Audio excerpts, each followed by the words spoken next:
So you clicked on the link because you want to know 5 reasons why not to move to Denver in 2022. Well, Laurie and I are going to break down probably where most of that hesitation is coming in. So stay tuned. We're going to give you those 5 reasons.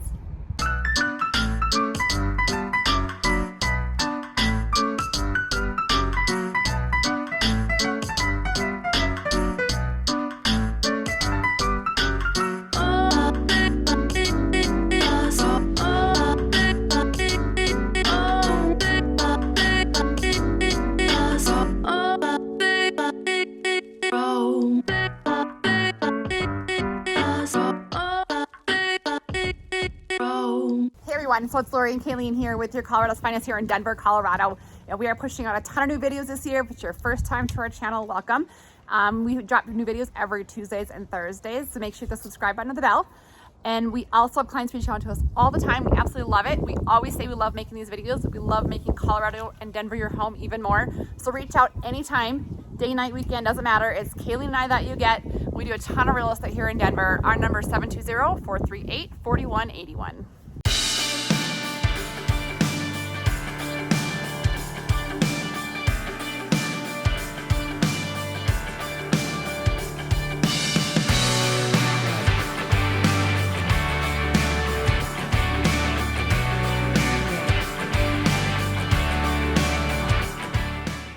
All right, so you guys want to know why not to move to Denver. So today we're going to talk to you about the 5 reasons not to move to Denver, or what some of our clients' hesitations are when moving to Denver. And I'd say the number 1 is traffic. And again, it's all relative. We have clients who come to California and they're like, this is nothing.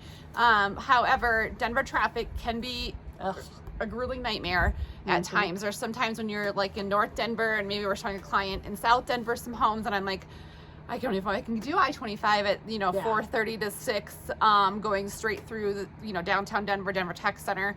It's a little bit rough. Some of those side streets you have, like Federal and some of those other ones where it's just stoplight, can be backed up for like 4 stoplights. And especially, obviously, if there's a wreck or something going on. I was driving just the other day, I forget what highway I was on, and there was like a swarm of police, and we found out there was a police shooting. That's awful. That is awful. But it totally backed up all the traffic. Yeah. And all the detours were backed up, and it is what it is. When you have a lot of people in one area, that's just what happens. I do feel like our roads are, we have pretty good infrastructure. There are different transportation options, but it's definitely like a plan ahead. I think they're trying to do that light rail. They're trying to put that in more so it eases up some of our roads and stuff, but it's a work it's a work in progress. Yeah. So, and it's not near like what LA, like our one clients who moved here from LA, they have 6-lane highways, and everything takes multiple hours. I would say to 3 lanes Denver on each side to South Denver or North Denver, couple hours at most. Sometimes it's just the dang construction and the road. We always redoing roads here in Colorado. And so I think with the weather and all the wear and tear, it seems like there is always some sort of roads being expanded or being potholes refilled. Are crazy in the springtime. So just look for where the construction is and don't go that way. Sometimes I'm like, that's a pothole, that's like a crater. But anyways, because our weather, I look at like it snows and then it melts and then it's sunny and then it's, I don't know, I feel like and then all the plows on the roads and the salts and the different chemicals that they put. So the ice, one nice thing is we don't have the ice that you get with humidity, and like the Midwest, like you talk about, East Coast, like it's not like an ice storm. It's definitely dry. Sometimes we do get like little sheets of black ice. Like if we have a cold day, snow comes down, and then the next day's warm, which it does in Colorado, and then maybe it's cold again, you'll get this sheet of ice under like a fresh new dusting, and you have to watch out, for those days when it's kind of like that roller coaster of weather in that week. So our bipolar weather. But our other client just reached out this morning. He was like, I'm in a debate with my son. He tells me I need a 4-wheel drive or an all-wheel drive car. Do I? And we were like, yeah. Well, you definitely want all-wheel drive. Definitely not rear wheel, only in the summer. Everyone has an SUV and or front something. wheel is kind of pushing it, but a lot of people have at least an all-wheel drive, especially in those winter months. So number one, it's perspective, but traffic. Yes. Number two is COVID, and I'm not sure when you're watching this, so everyone knows that COVID is a thing. This is like as we December go into 2021. Right, as we go into 2022, our kids are in school with masks. So they don't have to do the contact tracing like they used to, but they are in school with masks.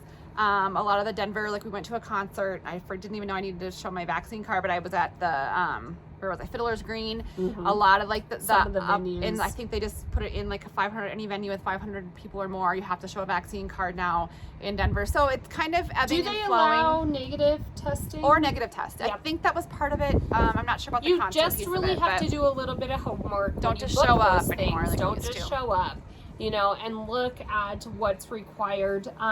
The nice thing is some cities are still not functioning, and we have events going on, and we are able to somewhat get back to normal, the new normal.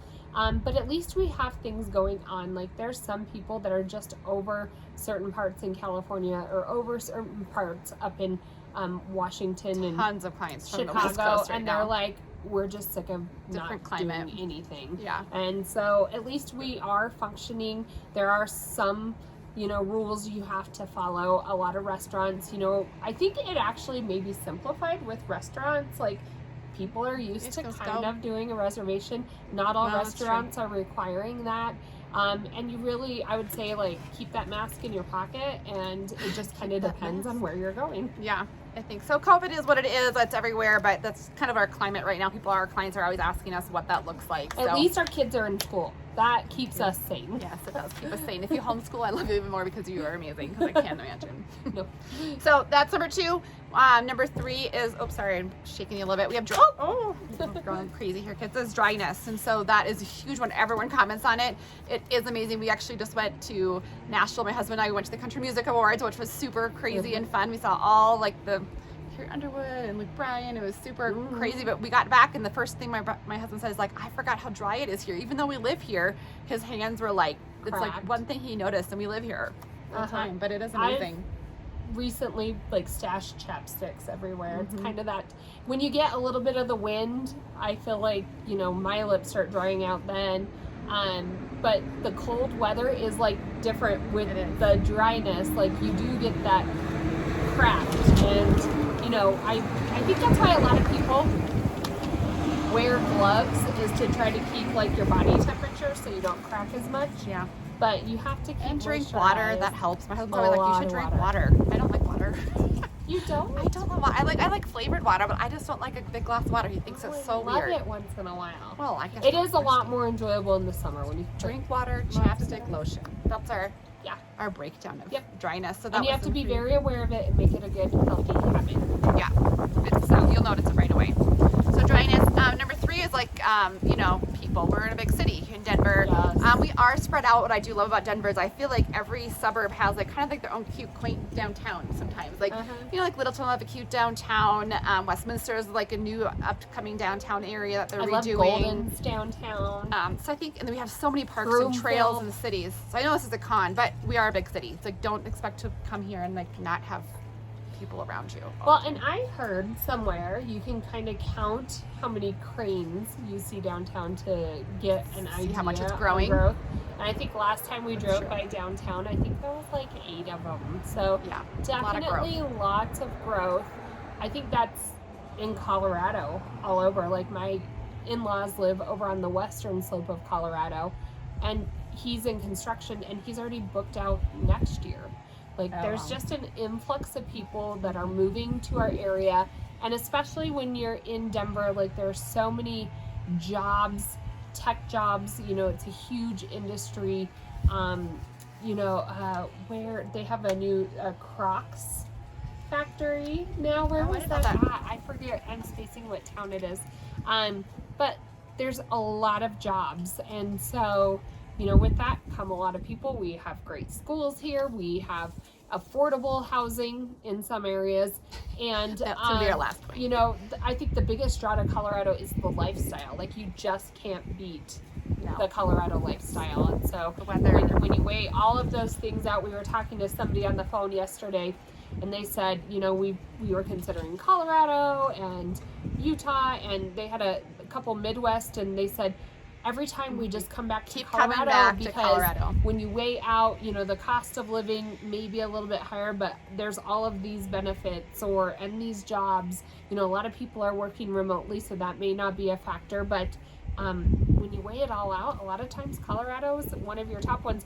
And you can even, you know, if you look up top places to live, top cities, we're on a ton of lists all over about most healthy cities, affordable cities, best for millennials, places, best, you know, job growth. Like, it's just always up there, which is why we love it. But so, and that kind of leads us to our last point, and that is it's expensive. It is expensive to live here. Again, relative depending where you live. But, you know, I think we talked about right now they would need 6 months of inventory to meet all of our buying demand, and so that also, you know, increases our prices as well.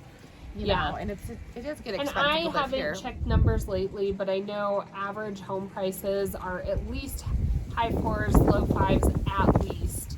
And that's, you know, including townhomes, condominiums. It's even higher for single family. Depending on where you live, taxes can be higher. You know, some of those planned unit communities, they'll put in like a mill levy or a metro district, and so there will be an extra taxation on there. We can help you put together those pieces. You know, it always makes me feel like a used car salesman, but when we talk on the phone, sometimes I'll say, you know, ideally, where do you want to be at monthly for your house payment? How much money are you putting down? You know, and we can, if you're way off, we don't mind telling you, like, that's going to be real hard to do.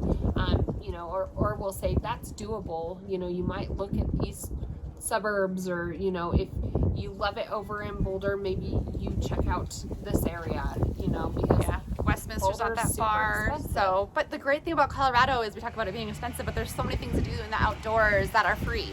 And so that's what people love it. Like, you have a ton of millennials coming here, a ton of people who are, like, you know, maybe new in their careers and have enough money to get into the market. Great market to get into, great market to increase your equity, a great investment. And then, you can actually afford to buy a home here. Yeah, and during that time, then you can, like, you know, there's hiking, there's tons of meetup groups, there's so much to do outside or that's free that it makes, you know, that's that lifestyle. It's that cost benefit analysis of moving to Denver. So those are our 5 reasons not to move to Denver. So if you are thinking of moving to Denver or Colorado, give us a call. We love what we do. We do a ton of real estate here. We know our neighborhoods. We know our schools. Again, we love what we do. So reach out anytime. We appreciate you. 720-438-4181.